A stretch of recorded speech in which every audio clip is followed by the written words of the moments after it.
Picturean ko lang iya. So yan po ang aking po kamag-anak, nag-aaway pa yan po dahil masarap daw po yung ano, ayan, ha, crab. So ayan. First time ko makakita siya din.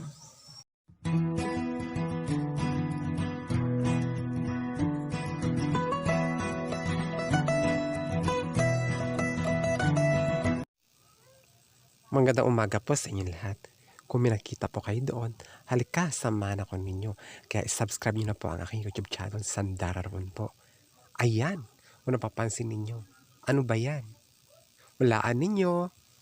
Ayan, isang uri po napakasarap na pagkain at nakuha po yan sa karagatan po ng Sibuyan, Romblon.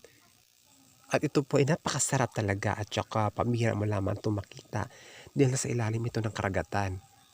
Kung inyong pagmasdan ay parang normal lamang na pagkain. So titingnan na po natin at hawakan natin kung anong tinutukoy ko na uri ng pagkain ito. Ito po ay amamawi crab. Alam niyo na ang amamawi crab. Yan po isang uri po na mga crab sa buong mundo. At kung inyong mapapansin ay kakaiba po ang kanyang mga kagat. Ayan o. Nakakatuwa siya dahil ngayon ako nakakita ng amamawi crab. At talaga namang ang itsura niya ay kulay orange. Di ba kapag orange ay luto na? Ito ay hilaw pa. Kaya ipapakita ko sa inyo. Ayan o. Kung inyong pagmasdan ay kakaiba, parang nakakatakot pagmasdan ang amamawi crab. Dahil ang itsura nito ay parang gagamba. Ayan o. Binuksan ko itong pinakabunganga niya. Ito'y patay na rin at hindi na rin ito makakagalaw pa. Ayan, kakaiba talaga at talaga namang nabighani ako. Alam nyo ba kung magkano bili ko rito? Ito ay 140 pesos lamang dahil sa aking kapatid. Binata niya sa 3 piraso. So ayan o, ang lalagyan niya ng bihod niya o itlugan niya. Ayan, lalagyan ng itlugan. Parang palagay ko ay babae ito kasi napakalaki yung kanyang itlugan. At ayan o, may butas. Ayan ay pinana po yan. Dahil nahuli pa ng kapatid ko. O ayan o, ang laki diba? Parang babae ito kasi malaki yung pinakabuntot niya. At ang laki nito ng ating amamawi crab. Pambira lamang ito makita sa karagatan. So ayan, pangalawa yan. O, ang laki. At tingnan nyo naman ang kanyang mga galamay o kanyang mga kamay, malalapad na maninipis. Pero malaki rin ang laman yan. Ayun o. Kumpara doon sa isa ay malapad. Ito ay maliit ang pinakabuntot niya. Ayan, maliit din ang buntot o. Bali 3. Pinana din yan. Kaya may butas ang mga ganyan ng likod nila dahil pinana ng kapatid ko yan. At meron siyang maliliit na mga bukbok na kulay brown. Ayun, parang kagang din kasi yung kagang sa ilog ay kulay itim. Ang buhok nito kaya. At ayan ay ating gagawin natin ngayon ay magluluto tayo ngayon. I-steam natin to ngayon. Alisin natin ngayon ang ating amamawi. Kung nakikita ninyo, ito ay may sibuyas at bawang sa kanyang katawan dahil nakadikit ito sa kanyang balat at sa mga ulo nito, sa mga bukbok nito ay mayroong mga buhangin. So inisa-isa po natin ito at hugasan natin ng mabuti kasi pag hindi natin nilinisan ay pangit, madumi yung ating pagkain. Then nakabaon to sila sa lupa. At isipin nyo po ba na ito napakasarap na pagkain dahil mahal po ito pagkain dahil pambira lamang ito at mahal itong bilihin sa market. So ayan, medyo nilinis-linis ko po yung pinakalalikod niya o pinaka-shell niya dahil talagang madumi talaga. Kung inyong pagmasdan, ayan o, nagbabrown na yung tubig dahil puro lumot. So ayan, natapos na rin nating linisin sila. So nilagay natin ito ngayon sa steamer, yung butas-butas na pang-steam. So ayan, nakita ninyo, meron na tayong kaldero niya ng rice cooker at mayroong asin, may tubig at bawang sibuyas. Nilagay ko po yan at nilagay ko na po doon sa kaldero ng ating rice cooker. So magsisimula na po tayong magluto, tinakpan na po natin yan at abang na po tayo ng ilang minuto at maluluto na rin yan. So ayan, di ba? Luto na. Ready na at meron na tayong sawsawan ngayon na suka na pinaumbong. Ayan yung pinakita ko dati sa inyo na gumawa tayo ng suka na sawsawan. Talagang maanghang yan. So ayan na po ang ating niluto. Hilaw siya na kanina kulay orange. Ngayon luto na, orange pa rin. Wala talagang nagbago sa kanya. Talagang ganun talaga ang kanyang balat at talagang masarap na sarap yan. At ako'y takam na talaga. Talagang bubuksan ko na ito at titikman kung anong lasa nito. At talaga namang pambihira itong makain ko. At ayan, kinuha ko na. Nilagay ko na doon sa malapad na plato para bubuksan natin ang laman nito. At kailangan ipakita ko sa inyo kung gaano kalalaki nito. Kaya tingnan nyo tataas ko itong 3 piraso.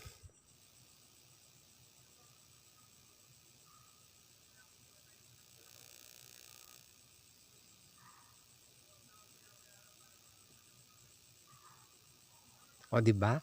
Kita nyo na 3 piraso yan ang aking itinaas at pinakita sa inyo. At talagang bubuksan na natin dahil takam na ako. Pero sobrang init dahil alam niyo naman bagong luto. Ayan, inalis muna natin yung mga galamay niya, yung mga sipit niya dahil matitigas. Pero hindi naman talaga mahirap alisin yun kasi mainit lamang. At hirap akong biakin to. Gumamit pa nga tayo dito ng kutselyo. So ayan, kinutsilyo ko siya dahil tigas. Hirap na hirap ako.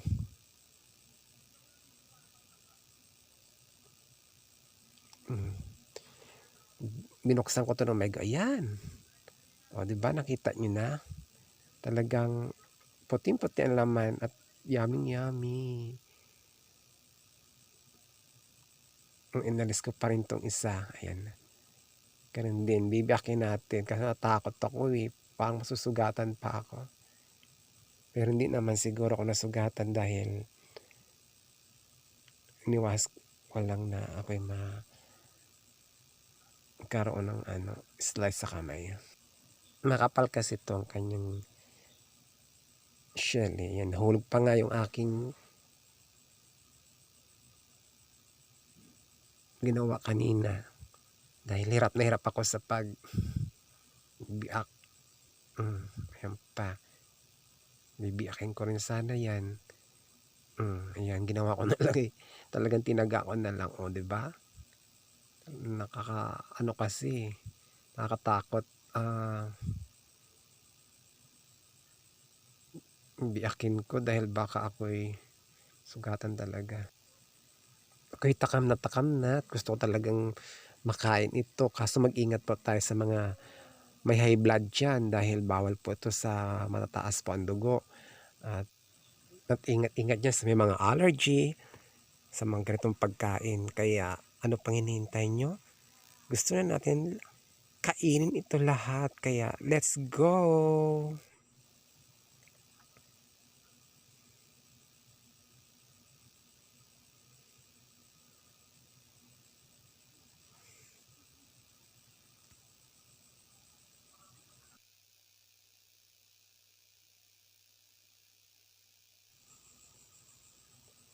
Ayan, di ba hirap na hirap ako talaga sa paghihiwalay-hiwalay ng aking kakainin dahil maraming mga tinik-tinik. Kaya nagsasawsaw na po ako ngayon sa aking prefer kanina. Sarap talaga ang aking sawsawan, maanghang, na maasim.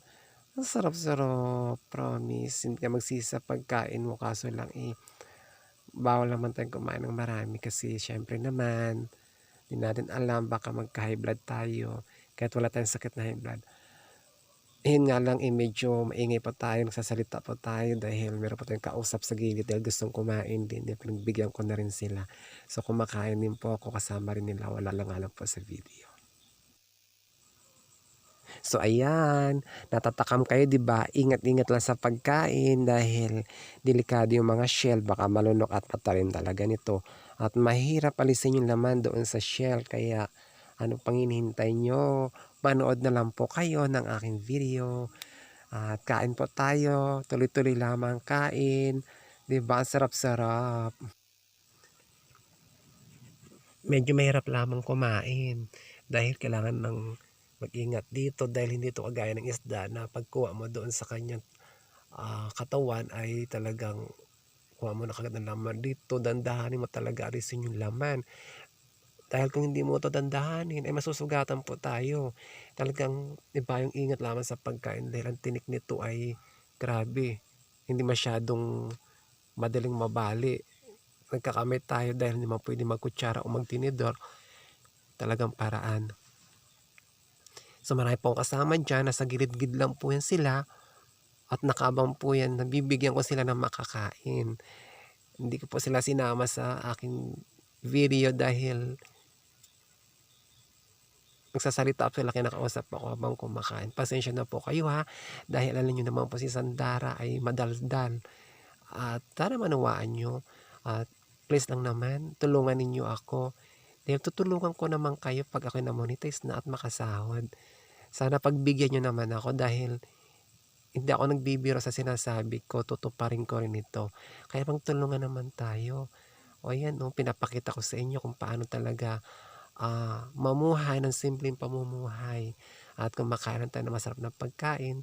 Kahit wala tayo sa syudad, nakakakain tayo ng mga ganitong pagkain. Alam nyo na ba kung magkano? 140 lamang po ito sa aking kapatid na binili ko. Pero sa iba pong lugar yan, umabot na po yan ng 500 o 1,000 o depende pa sa laki at dami. Pero sa kapatid ko, mura lang. Kaya napakaswerte ko dahil nakakain ako ng pagkain ganito na mura lang dahil pumunta siya sa dagat at nanguha ng kung ano makukuha niya, mahuli niya. Minsan nakakakuha siya ng iba't ibang mga pagkain doon. Kaya natutuwa naman ako. Yun nga lang, binibili ko rin para papano meron din siyang pamili ng makakain niya. At ayan, kinakagat ko ngayon.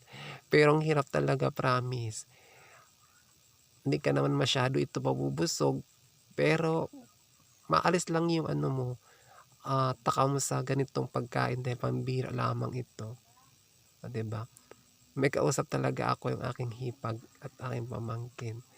Kaya pasensya na kayo sa aking vlog. Sana manuwaan naman ako ninyo dahil masarap ko sila eh.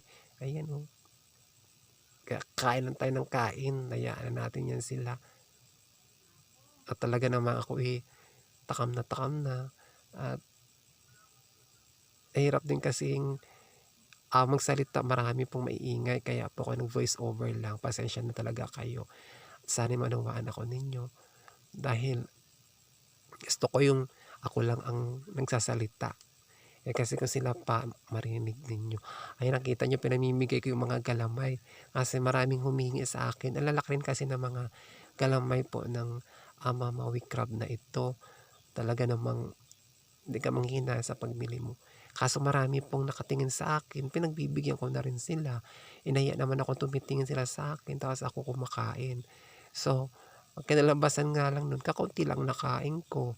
Dahil ayan pinagbibigay-bigay ko sa kanila. Ganyan po ako kabait sa aking mga kaibigan, kamag-anak. Dahil ayokong kumakain ako, tapos nakatingin lamang sila.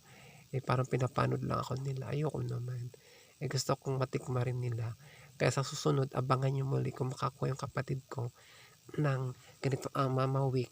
Ako na lang kakain. Wala na akong kasama at pagbibigyan. Hindi naman tayo sa nagdadamo, talagang gustong kumain ito kaso may kulang na nga. Kasi sa 3 piraso, parang nakain ko na sa 3 piraso, ay yung isa, parang 1/4 lang ang nakain ko. Mabait tayo, kailangan natin magbigay. Ayan, pinutol ko pa. Hirap na hirap pa ako sa pagputol.